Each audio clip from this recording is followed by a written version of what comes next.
Hey, Prosperity Collabs. Welcome back. My name is Chris Mueller, and on this show, we really get into the science of success here in real estate. And as you guys know, I love to talk to people from different brokerages, different backgrounds, different experiences. Today, I'm joined by Adam Kuchuk.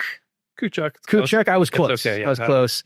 Been getting killed since I was 5 years old. So Adam's one of those guys who grew up in the industry and has found a unique niche in it. And so excited to bring him in. So Adam, welcome to the show.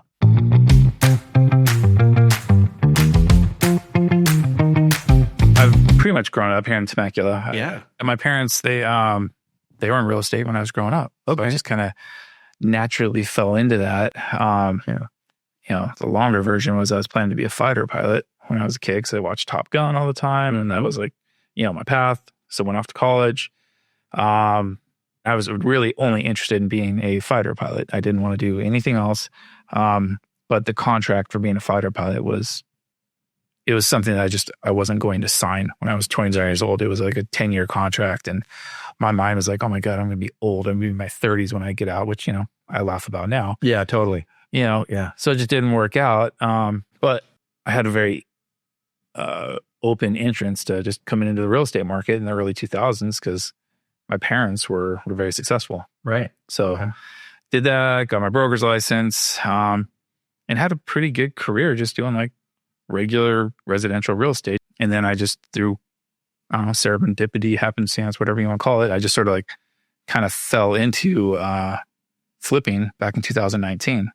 So that's an interesting. So you've been in the Temecula Valley since 85 or something. Okay. Yeah. It was super small. So you were in residential sales. Yep. What years were you in residential sales? Well, I said, I think I got my license in 2000. I graduated college in 2002. I actually worked for corporate Nissan for 6 months. Mm-hmm. If you watch that movie, The Office Space, that was kind of my life for 6 months. Okay. And I literally made it to the 6-month mark. I stood up and it was like a sea of cubicles like everywhere. And I'd had it. It just wasn't. Yeah. So I remember just getting in the car, like getting ready to drive home. I'm in LA and I call my mom down. Like, I hate this. I literally hate this. Like, why don't you just come home and try real estate? Yeah. I did not want to do it at all. But, I didn't have to start from scratch, which was good. I had like excellent mentors and they were able to give me like occasional leads. Mm-hmm. So that helped, launch me up. And to be honest, I didn't work that hard for like the first decade. There were some golden arrows at the very beginning where it's like, if you had a pulse, you could sell. Mm-hmm. I'm 25, closed 2 or 3 escrows. I had no bills, no kids. He'd make $20,000, $30,000 and just go somewhere, come back and close another escrow. I mean, I don't mind talking about money. Like it's not personal to me. So sure.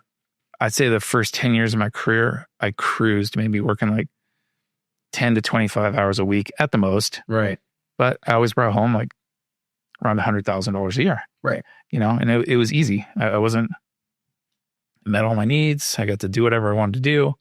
I had a nice car, nice house, like whatever. It was an easy lifestyle. And then I finally hired an accountant. that changed things for me. Yeah. And he told me, he's like, hey, look now, you made X amount of money this year. And this was in, I think like November or something. Mm-hmm. And he said, if you don't spend, I think the number was like $8,000, you have to give that to the government. Like that's your tax bill. It's like, okay, well, what do you mean? I spend just on like whatever I want? Yeah. It says, no, it has to be like business related stuff. I thought coaching was like a giant waste of time, but I saw this Craig Proctor ad and I was like, hey, come to our seminar. Like it's $4,000. I was like, oh, this is going to be the dumbest $4,000 I ever spent. Mm-hmm. But I had to spend the money. So I did it.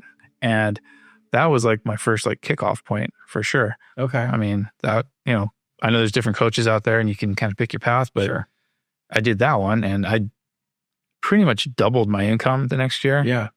And I stayed with him and then I doubled it the next year. So you did 5 years of sort of business comes to you. And then you got into coaching. Is that? Well, I was kind of getting the overflow from my parents. Sure. Absolutely. That's what I was getting. Right. It's like working in an office and we had a small office. My dad was always a broker. So yeah, I did that until I went into coaching. And that was, oh, okay. Well, it's different. You start making like real money. You start getting a $250,000 mark. Yeah.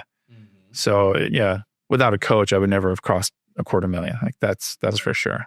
And then, so I mean, I'm kind of tracking in my mind the history, right, as it's going along. You said 2000 licensed, because 2007, like the world changes in terms of the industry, right? So you're in it, you're doing pretty well.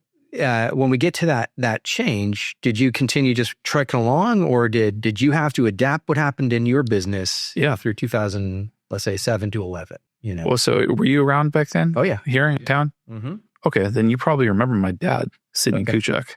Yeah.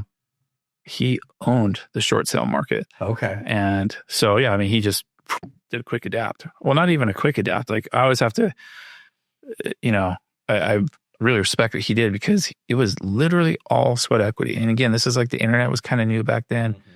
Like what my dad did, and he had a coach for this too. He'd work all day doing whatever. When he got home, he would do a blog literally every single night, something to do with short sales. What happened with my dad is because he put so much energy into it, and he was kind of a pioneer in that type of thing. He organically popped up in Google anytime you typed in short sale. So it even still pops up today, and that's, I mean, not as much, but it had that much presence. Yeah. So for 2 to 3 years out here, like if you went and said anything about short sales in Temecula, Murrieta, Menifee, Sidney Kuchuk, Realty Works, Sidney Kuchuk, short sale guru, like all these things would pop up. Right. So I think we ended up closing around 300 short sales in that period of time, which is like, that was a big chunk of the market back here. I love what you're saying though, because it's such a truth about this industry that if you don't adapt, you don't survive, because there's always a different market on its way. And 2007 was sort of like the biggest example of that. But there are some people who did exactly what you guys did. You adapted and you grew, right? And instead of being like, oh my God, the world changed, just like, no, the world changed, we change. Right? Yeah. And what I also love what you said is it was a blog a day. It wasn't just, it just happened. It was really consistent effort, right? To hack the algorithm.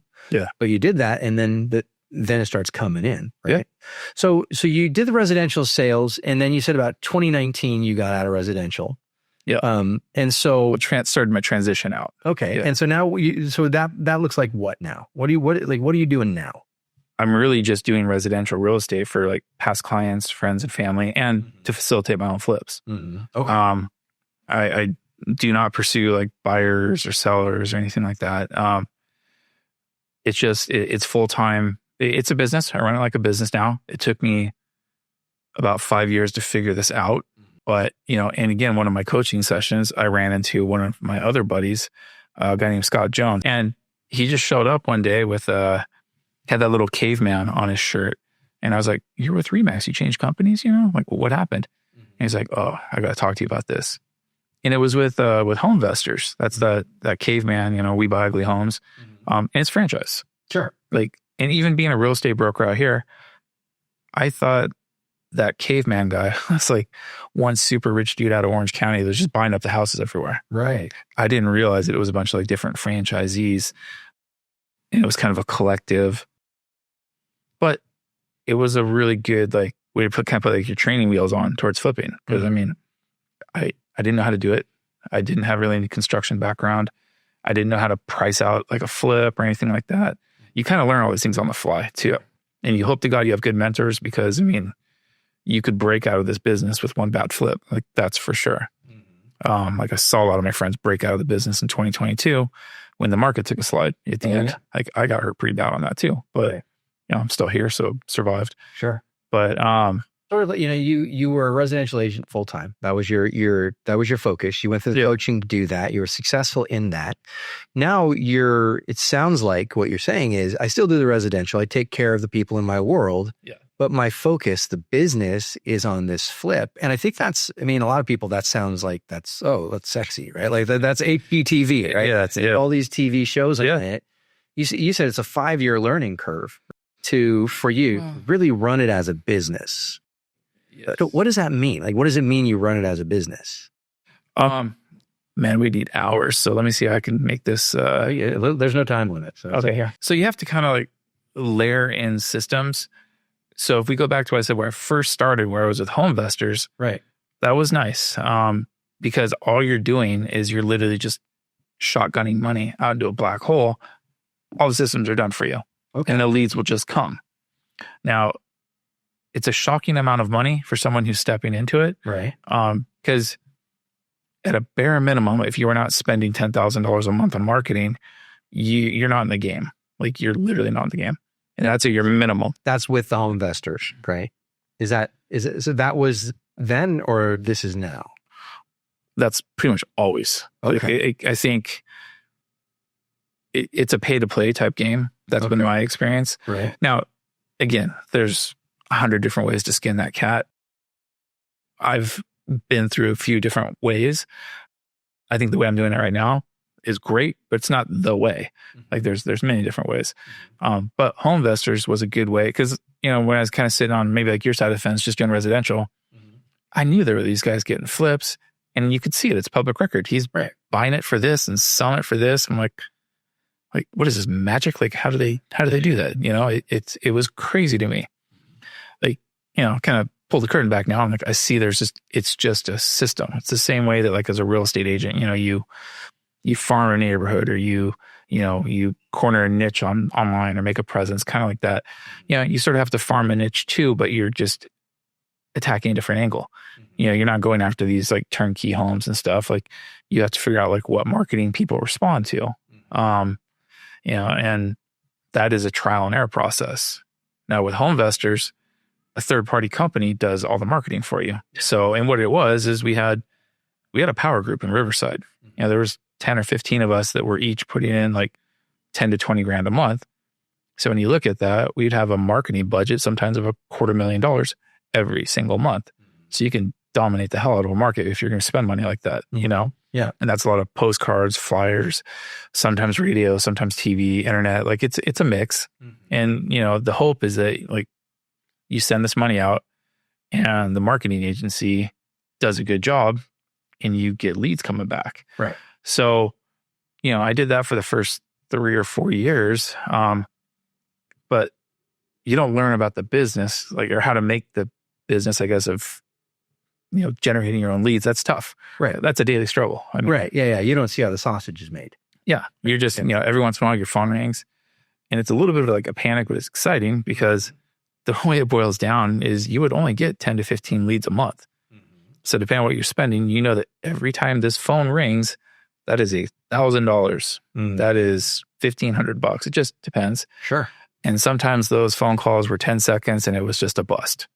And you have to swallow that and be okay with it. Right. And I just be like, oh, God, I got 2 phone calls this week and they both sucked. That's, $3,000, $2,000. So they're doing all the advertising for you. It's funny because I've talked to a lot of investors, right? I've interviewed some on the show.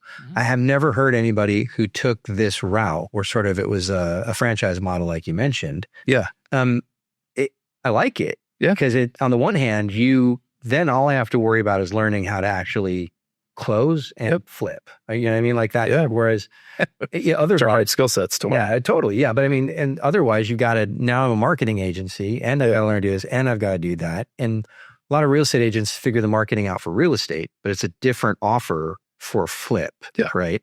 So you did that with them. How long was it before I would think there's some panic there. I'm putting $10,000 in.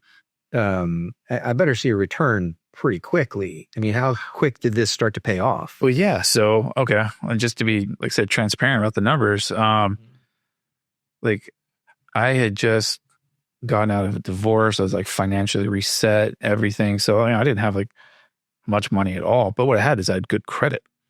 So one of the things that, and you can find these home investors would help you find, or whoever, if you're going through a coaching group, they were able to put together something like 100 and maybe like whatever, let's call it $100,000 line of credit for me. So I was able to do that. And it was a 0% interest for like 18 months. So my thought was like, I'm just going to gamble on myself. And I'm just going to put all these things in there on credit cards. It's, 8 or 9 different like $10,000 to $15,000 credit cards. Yeah. So you would just stack up your, sometimes you're 10 grand, 20 grand, 30 grand, 40 grand deep before you land your deal. For me, I was about 50 or 60 grand deep in advertising before I was able to land my very first deal. And I remember it was on Walnut out there in Wildomar. Yeah. And it's a house that if you walked into it with your real estate eyes, you are horrified. I mean, it's probably worse. It was worse than anything I walked into in my career. Super nice people. Like, I mean, I still, I'm Facebook friends with them, and I don't want to say his name or whatever because maybe it's embarrassing, but like, sure. They know who they're calling too. And like, We Buy Ugly Homes, that was Home Investors at the time. Right. So like, they know they're our clients, but to put it this way, I walked into the master bedroom and there were chickens running around inside the house, and you can see through the floor. You can see the subfloor. They didn't have a functional bathroom in the house, so that leads to other problems. Sure.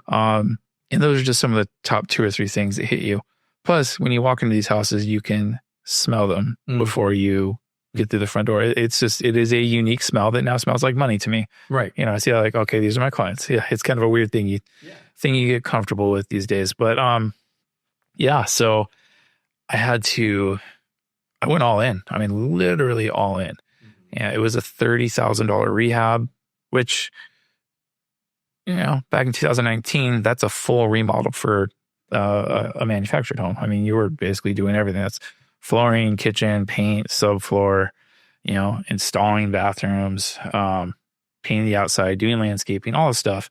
But I picked it up for $151 and $30,000 in.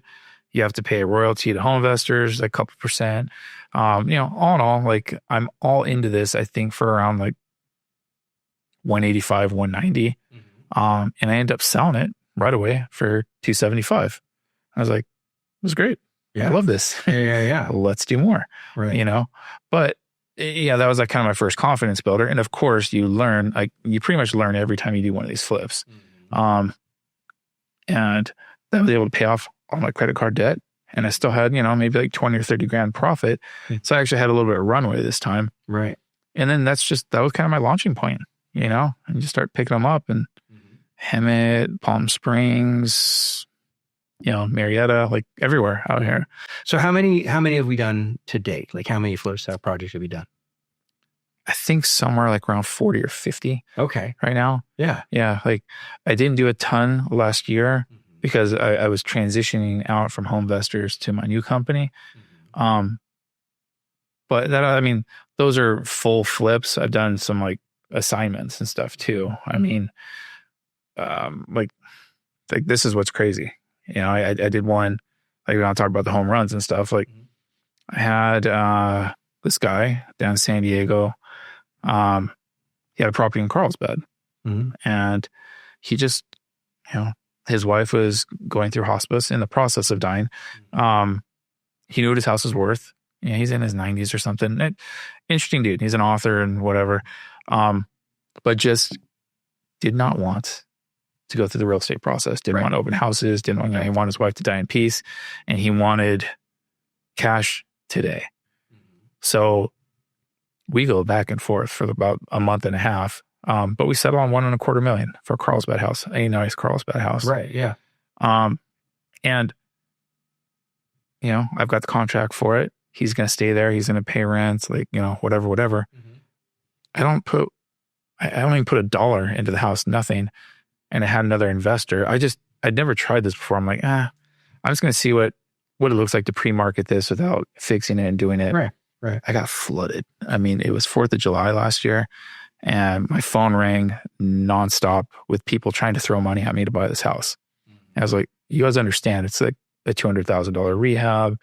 There's like a guy living there, like and people didn't care. Like if you get a property deep enough in a hot enough area, right, it'll move. So I ended up going with this guy who had a really good reputation. He's a big real estate player down in San Diego, but he bought it for $1.5 million from me.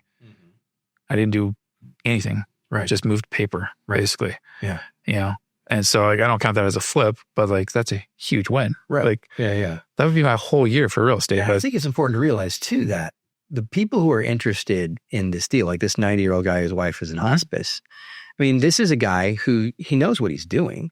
Oh yeah. He's just, you know, He was a hard money lender. yeah. I mean, but does it make sense? And so it's like, you know, I think sometimes we miss the fact that there's a market for people for a cash offer. Yeah. And a lot of times it is. It's an older person who just doesn't want to deal with it, or they've been in the house and it's just crap, like you said. You know, it's just, it's got that smell. And the best option they have is a cash offer or a flip like that.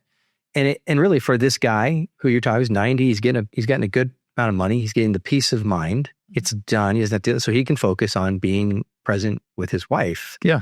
I mean, there's something kind of nice about that, right? Yeah. And then for you facilitate it and you profit on that. But I mean, I think people miss that element. There's a human element of it where really you're giving someone the best option for where they are at that moment. Yeah. Right? And it is. So you've done about 40 flips. You've done this.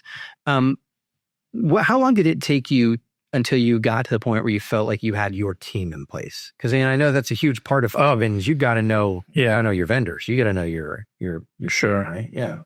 Well, I mean that's an ever evolving process. I mean, I ran this as kind of a one-man show forever. Pretty much the whole 5-6 years I've been doing it.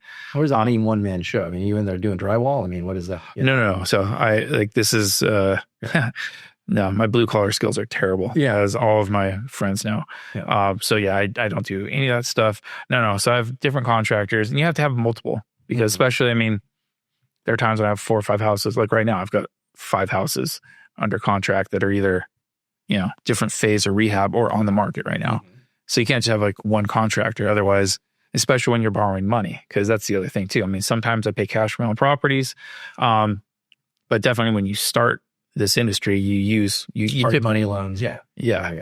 And so the cool thing is I'm kind of at the next level on that. You know, because I have a good resume, a good track record, and I've never lost money on any of my houses. I've broken even on a couple of them, but they've all been profitable, and they've all been like, you know, pretty decently profitable. And it's all public record. I mean, you can see where I got it, what it sold for.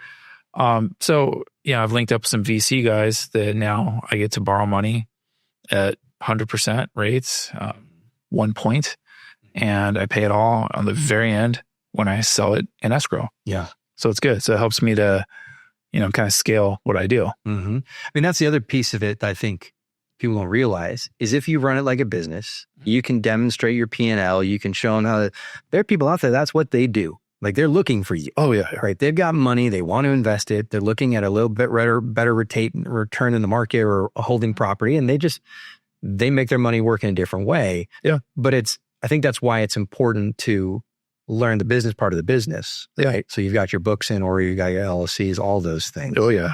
So that's where you're at now. You've got that part. But I mean, as far as vendors, how do you find your vendors? How do you find your contractors? Because I can tell you, even when I have work in my house, I'm always like, for God's sakes, you know, like they come in and I'm like, well, I could have done that. That's frustrating that I could have done the same quality of work because I don't know what to do. You know what I mean? Like, how do you find people that you can trust that do a good job, that when you sell the home, you're like, yeah, my name's on that. Yeah. How do you find them? Well, so I've been through a lot of different contractors in 5 years. Okay. You know, had to fire some, and it's really, once you're in that community of flipping, it's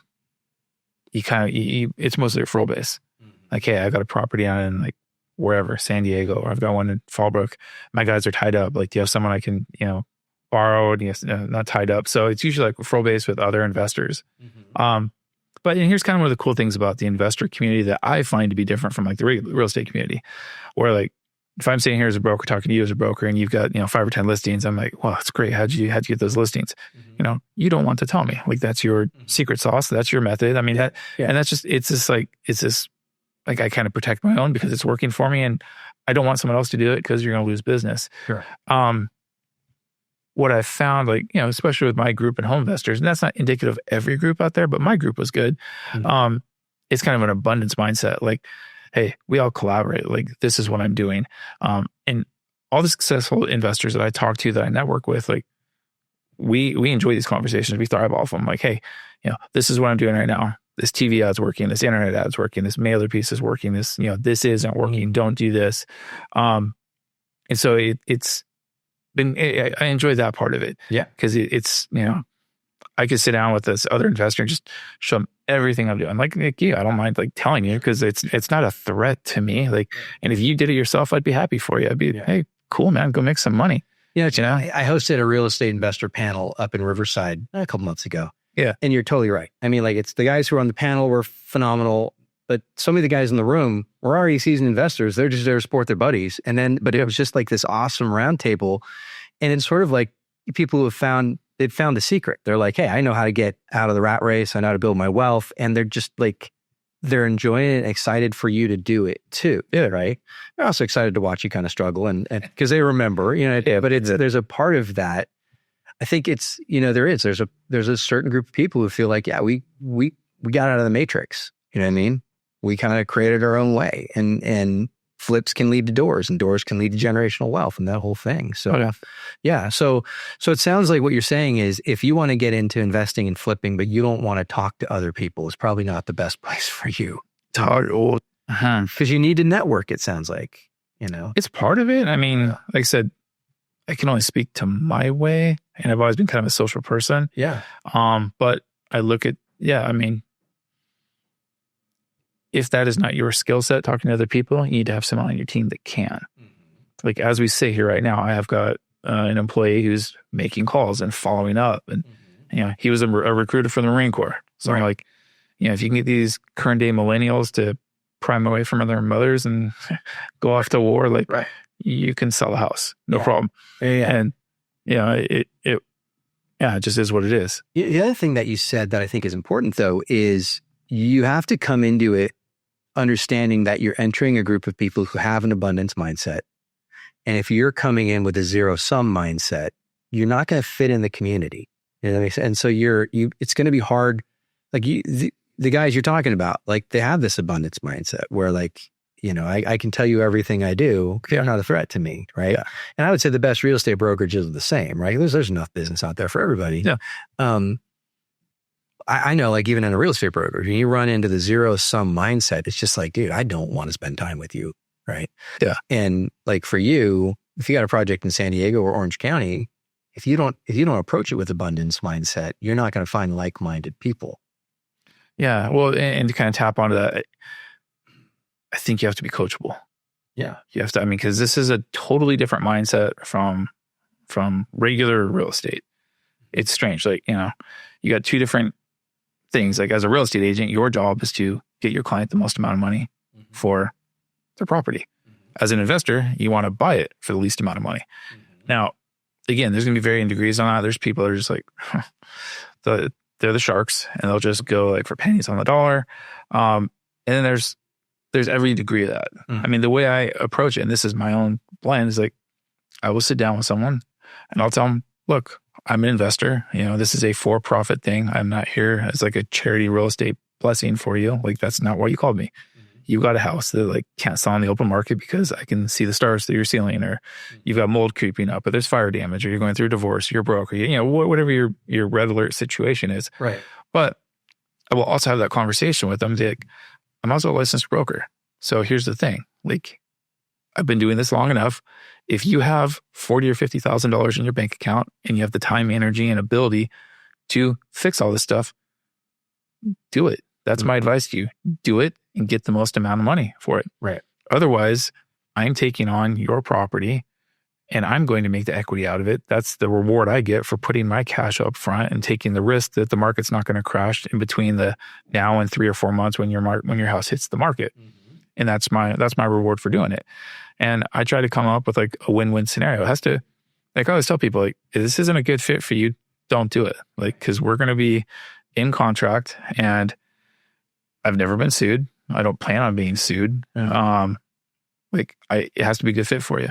And there's that perception that investors are coming out and they're just like, the big bad wolf, and they're ripping people off. But the truth is by the time I get done with almost all my clients, they are happy. They are relieved. It is a problem. Yeah. I mean, I was in a house down in San Diego last year. Again, it's one of those ones that like sticks out in my mind because as you're looking around, like, there's holes everywhere. We called this house the mouse house because it looked like Swiss cheese. Yeah. And as you're standing there, there'd be like rats that they'd come out of this wall and like disappear, and then they come out of that wall and disappear, and like a highway. Yeah. My contractor said he probably smashed about 200 rats in the first week. Yeah. And that's in a 1,300, 1,400 square foot house. You know, you could imagine what that smelled like. Oh. Like this lady, super nice lady, but and the thing was, she lived next door to this house, which was another thing. I thought this was the house she inherited, that like, you know, she didn't have the money or time or whatever. But yeah, that was like $120,000 rehab for a small house, because you have to rip everything out. But at the end of the day, like, you know, she lives next door, and this house that's right next door to her now looks beautiful. It's brand new. Yeah. Bring up market value, you know? Yeah. So like, they're happy for it, because it's stuff that they're just out of depth doing. Yeah. And I think you kind of hit it on the head too. It's like, yeah, if you got the $40,000, $50,000, if you have the access to people, then do it. If you don't, I'm willing to take the risk. Yeah. Right. And you mentioned, you know, when the market shifted and, you know, the rates went up, right? You had it holding the bag at some, like there were transactions you had that, you know, because there's inherent risk, you know? Yeah. You mentioned that you were with, and I forget the name of the group, the group that was sort of your bird dog, your marketing. Homevestors? Homevestors. You were with Homevestors up until recently, like a year, you said? It was the end of 23. Okay. Yeah. And I mean, again, it was a good warm-up experience for me, a great group of guys. But what I had found in my own experience was I'd show up to a property, and one of the biggest things about being with them was brand recognition. I mean, hey, the caveman guys, we buy ugly homes. But they stopped advertising on TV. And I don't know, just whatever. People didn't know who I was, like showing up. And that was like kind of a big selling point. It was like, you get to walk in as the big dog. You're the home investor guy. Okay, cool.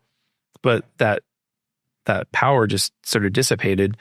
And then I'm thinking like, why am I paying royalties? Like and I'm, you know, and then the leads kept going from like, it started like $500 a lead, then $700 a lead, then $1,000 a lead, and then got up to like $1,500, $2,000 a lead. Right. I was like, this can't be the only way. There's tons of other people. So then I spent the next like year and a half, 2 years kind of trying to like make my own way. And that was a series of like hits and misses, you know? I mean, there's a business lesson there though, right? Like, cause I think sometimes we get emotionally attached to the way it was. Yeah. And, you know, you're looking at your ROI and you're looking at your brand recognition and I don't know. And then you have to make a big leap. So you said it was a learning experience. What's the learning experience? What was it that you had to what was the new skill set you had to develop? Well, instead of just writing a check for $10,000 or $15,000 a month to some marketing firm, now I had to now I have to create my marketing. Yeah. And so, here's kind of my big mistake. Well, I'm going to call it a mistake because I just did it out of order. Mm-hmm. I thought that I could replace Homevestors by literally just being on TV. Mm-hmm. And so, I spent whatever it was, like $250,000 or something, just being on TV down in San Diego. Mm-hmm. And that was very expensive. But, I had a TV commercial that would play like 30 times a day down in San Diego. Okay.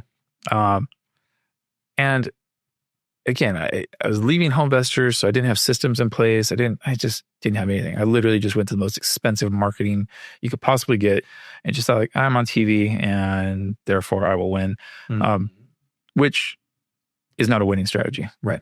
Okay. Now, if I jump back into TV today right now with what I have in place, I'd probably 4 or 5x it for sure, which I do plan to get back onto TV maybe later this year.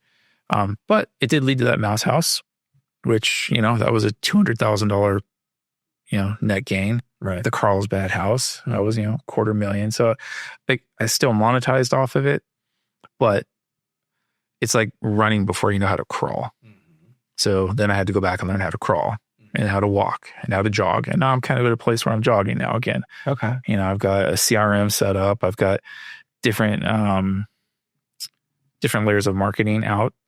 And just to be transparent, I've got to spend between 25 and 30 grand a month now, just in marketing. Right. And that's what keeps the engine moving forward. But it's okay because when you're spending money like that, that's how you find those like 6-figure flips. Mm-hmm. You will find those if you just sweat equity and you're door knocking, doing that stuff, but you're not going to find 2 or 3 of them a month. Right. Like, there's no way. Right. Any like 1%er investor, like you'll find that he's doing mailings, he's doing internet, he's doing pay-per-click, he's doing that sort of thing. Mm-hmm. And so And I don't want to plug them too. Like the best coaching group I found is a group called Results Driven. And it's, husband and wife team out in Ohio. And that's just like your business in a box. It's definitely drinking from a fire hose. I don't know if it's for like entry level investors, but yeah, definitely when you have some time in the game and you've got something like, let me put it this way. Like I figure like following that system, that setup, because they are my coaches right now and they're expensive too, but I feel like you get what you pay for. Yeah. And that is my path towards like being financially set. Yeah. Well, I think it's okay. So you're coachable, right? You did the prospector. You're coached by other people in the community. You do the home finding. I can't keep that name in my head. The guy with the thing. But yeah. But now you got this other group, right? And so you went out on your own, but you did go on your own. You're like, I'm going to go on my own, but I'm going to have somebody coach me on being. Well, did you do the TV before you went to those people?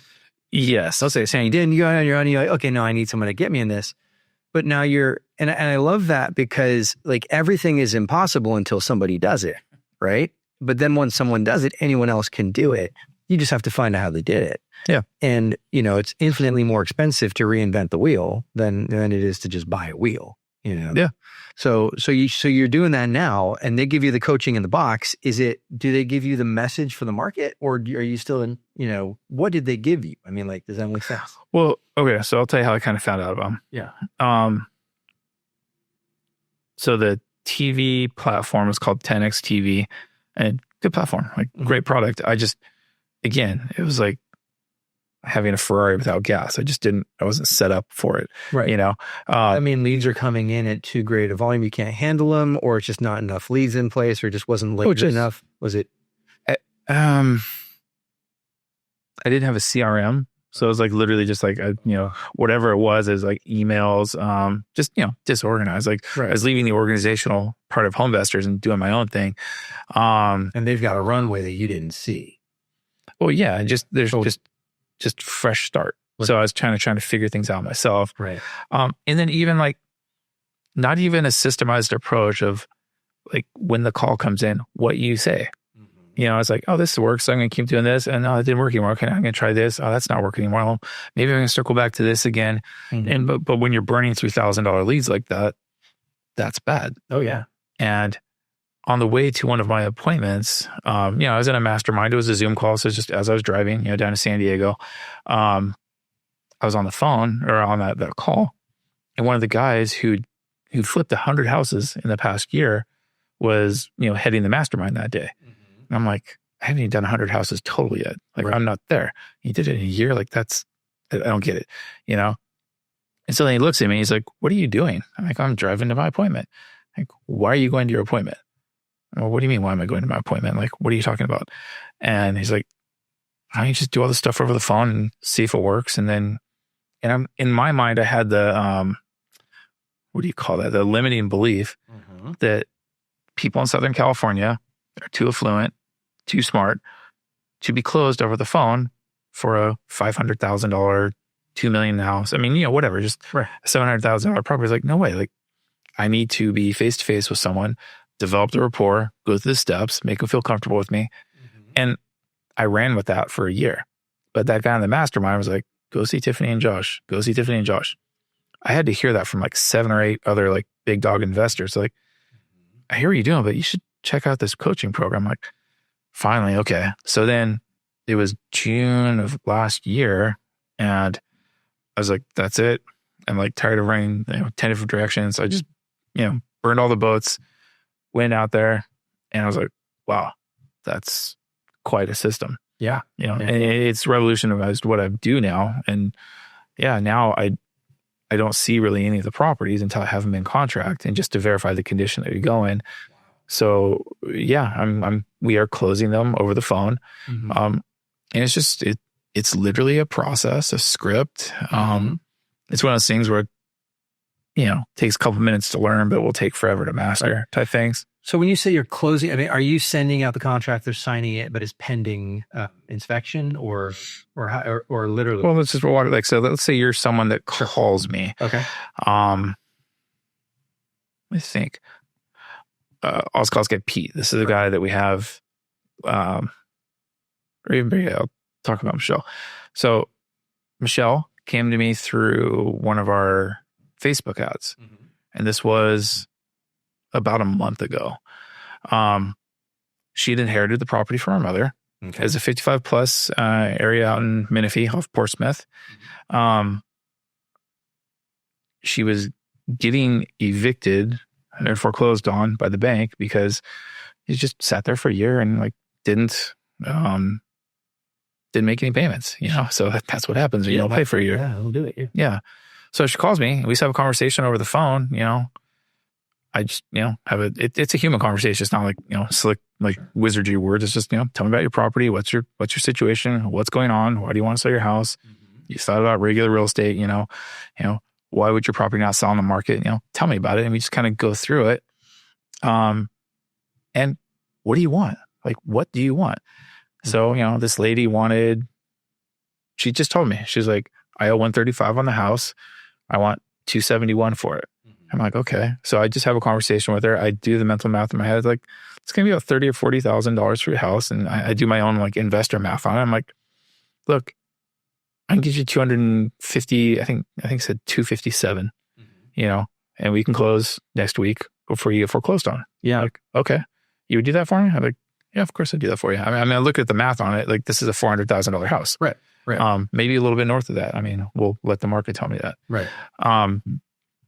But, you know, I don't see the house. It's just what we talk about. I send the contract out to her. She signs it. And this is all on a Saturday, all one Saturday. But it's also a big thing is speed to lead. I mean, I think that still applies in regular real estate. Absolutely. I saw the lead come in at 10 o'clock on Saturday morning. I was on the phone with her at 10:02, you know, because I'm not the only investor she's going to hit up on Facebook. She's going to hit up all the investors. Yeah, so she's dead, right? She's looking for an answer. Yeah, she's getting kicked out. Right. You know, she's stretched it out as long as she can. But yeah, so do the contract. She signs it. I'm in contract with her. But I have in my contract, just, you know, it's subject to investor approval. Right. I'm the investor. Right. So I go out there and yeah, you'll probably see videos on this tomorrow if you follow me. Yeah. Where would somebody follow you? Well, so yeah, I don't even have that set up. This is one of my new layers. Yeah. You know, I'm just literally like on Facebook. So this is this sort of thing, need for speed, cash offer. Okay. Yeah, that was, you know, from my top down. Looking up need for speed cash offers, they can see your social media, Facebook, and eventually Instagram. Eventually, yeah. Like we just literally rebranded from that. So I have the other websites, cashfastsandiego.com. But that's also going to incorporate with this one. For those get draws. Yeah. But I mean, I love what you're saying. I mean, it literally is why am I driving all over God's creation? They need a solution. I have a solution. I can give them the solution. And then we'll just take a look at it once we've gotten all the particulars. But why drive out to Menifee, San Diego, you know, wherever? Yeah. If I'm going to get there, it's not going to work. Well, that was the worst part about my home investor journey. Right. And that was where it made it not scalable. Because I would get leads. It was Riverside and San Bernardino. So there were many days where I would drive all the way out to Barstow.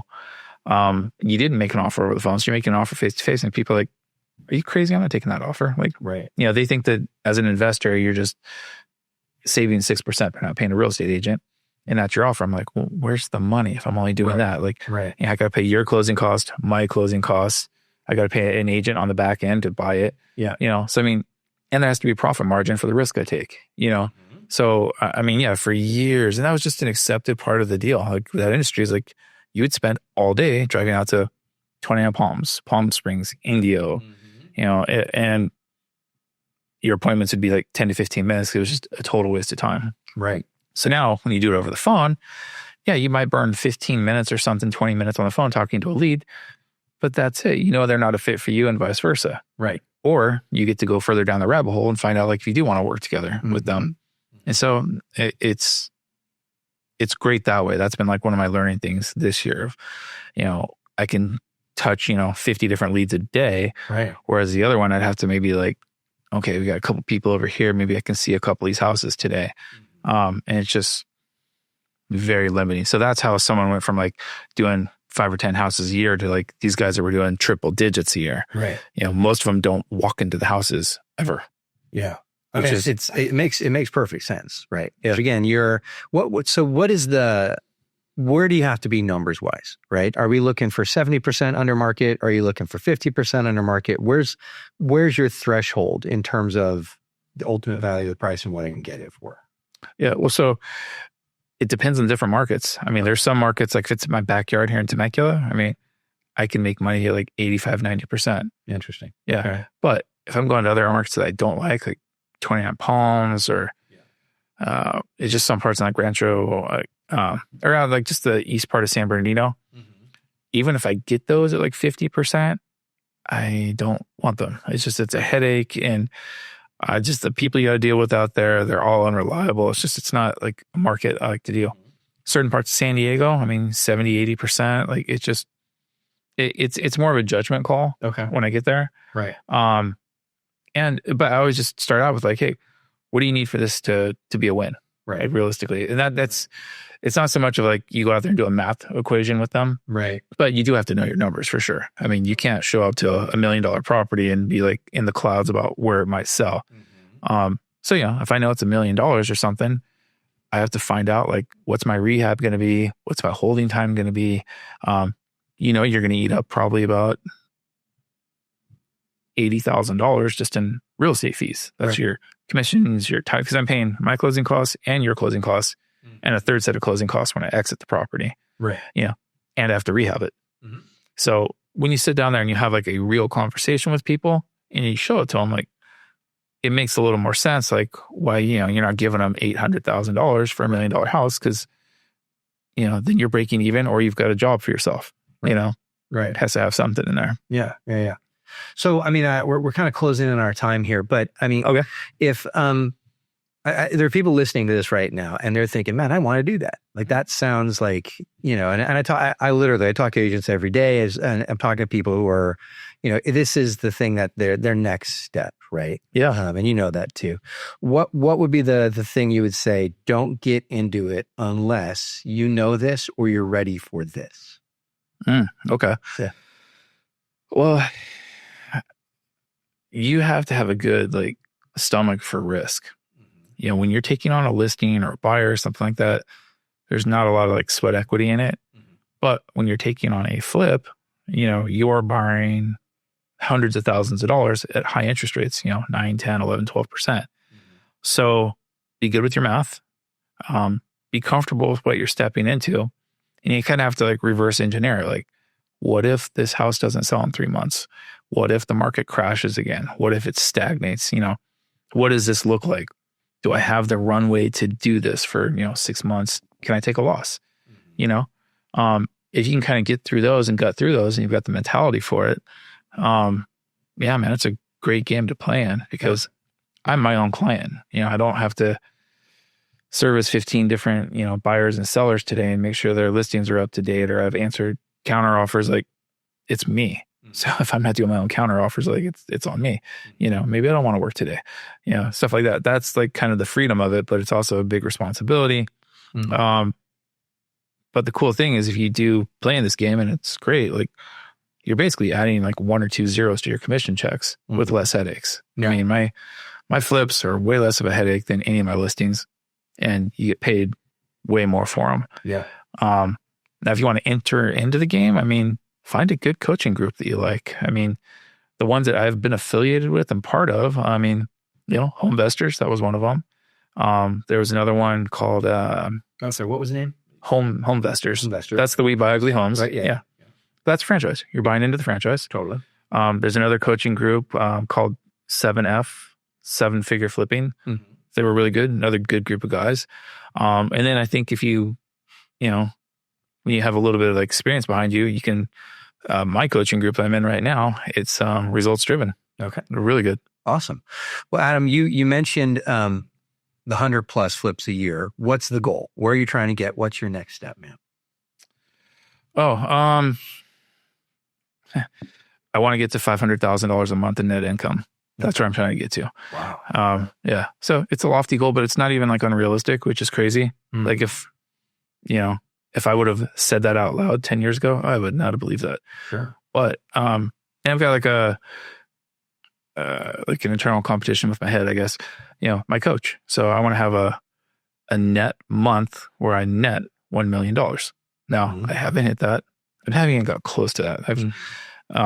I've had, multiple 6-figure closings in a month before, but that's like the stretch goal, Right. Now to get there, I think I say within like a year and a half, that should be closer to my reality. Okay.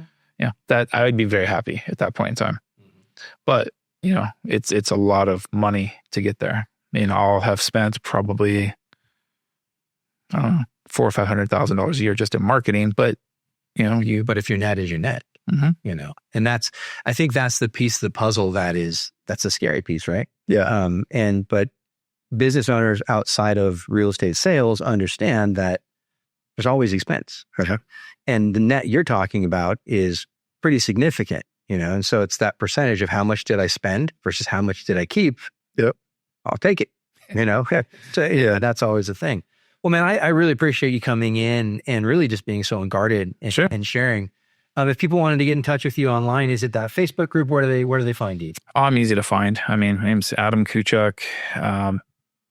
It's still the live website that I have right now is cashfastsandiego.com. Yeah. Which will switch over. Like, again, that's one of my bucket list of things to do is to get all my branding done, everything. Yeah. But yeah, I mean, Facebook, anything. All right. Awesome. Well, Adam, thanks for being on the show. Hey, Prosperity Collabs, check the show notes. We'll have the blog posted there. And then any contact information for Adam if you want to follow up with him. And if you're looking to sell your house for cash, here's a guy to give a call. Yeah. All right. Adam, thanks so much, man. Cool, man. All right. Good night, brother.